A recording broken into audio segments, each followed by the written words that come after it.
મહાશિવરાત્રીના મેળાને પગલે પોલીસ વિભાગ દ્વારા બંદોબસ્ત બાંટવામાં આવ્યો છે। આવતીકાલથી ભવનાથ તળેટીમાં મહાશિવરાત્રીના મેળાનો પ્રારંભ થનાર હોય ત્યારે પોલીસ વિભાગ દ્વારા આબા ગીગાના ઓટલાથી પોલીસ બંદોબસ્ત બાંટવાની કામગીરી હાથ ધરવામાં આવી હતી। ડીવાયએસપી હિતેશ ધાંધલિયાએ જણાવ્યું કે મેળા દરમિયાન 2500 થી વધુ પોલીસ કર્મચારીઓ અને અધિકારી મેળામાં ફરજ બજાવશે। ખાસ મેળામાં વાહન ચાલકો માટે ભવનાથ પોલીસ સ્ટેશનમાં ઈ પાસનું આયોજન કરાયું છે, જેમાં ડુપ્લિકેટ પાસ ઇસ્યુ ન થાય તેને લઈને ખાસ આયોજન કરવામાં આવ્યું છે। બીજી તરફ પાર્કિંગ માટે પણ ચેકપોસ્ટ દ્વારા મેળામાં આવતા ભાવિકોને વાહન પાર્ક કરવા માટેની સંપૂર્ણ માહિતી આપવામાં આવશે, તેમજ પોલીસ કર્મચારીઓને ફરજ માટે પણ QR કોડ આપવામાં આવ્યા છે।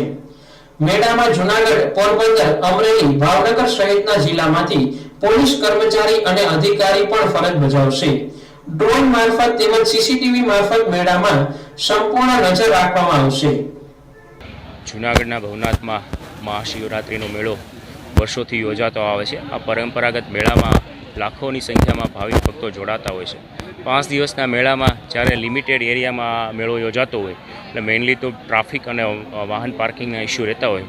આ વખતે સૌપ્રથમ વખત માનનીય આઈજીપી સાહેબ અને એસપી સાહેબના માર્ગદર્શન હેઠળ AI ટેકનોલોજીનો ઉપયોગ કરી પાર્કિંગ ચેટબોટની સુવિધા ઉપલબ્ધ કરવામાં આવેલી છે, જેથી કરીને જે વાહન ચાલકો બહારથી આવે છે તેમને મેળામાં નજીકમાં કયા સ્થળે પાર્કિંગ કરી શકાય છે અને ત્યાં વાહન પાર્ક થઈ શકે તેટલી જગ્યા છે કે કેમ, આ બંને પ્રકારની સુવિધા પાર્કિંગ ચેટબોટના માધ્યમથી મળી શકશે, જેથી કરીને તેમને ખૂબ સરળતા રહેશે।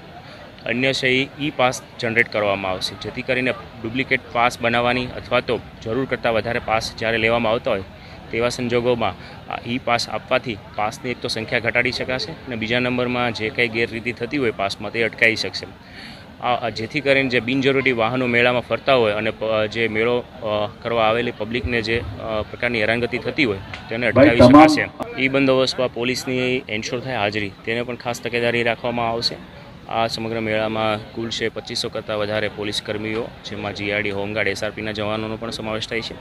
2 શિફ્ટમાં બંદોબસ્ત રહેશે। એટ એ ટાઈમ એક સમયે છે 1200 કરતાં પણ વધારે પોલીસ કર્મીઓ ફરજ બજાવશે અને પોલીસની આજરોજ માનનીય એસપી સાહેબ દ્વારા છે બ્રીફિંગ કરવામાં આવશે।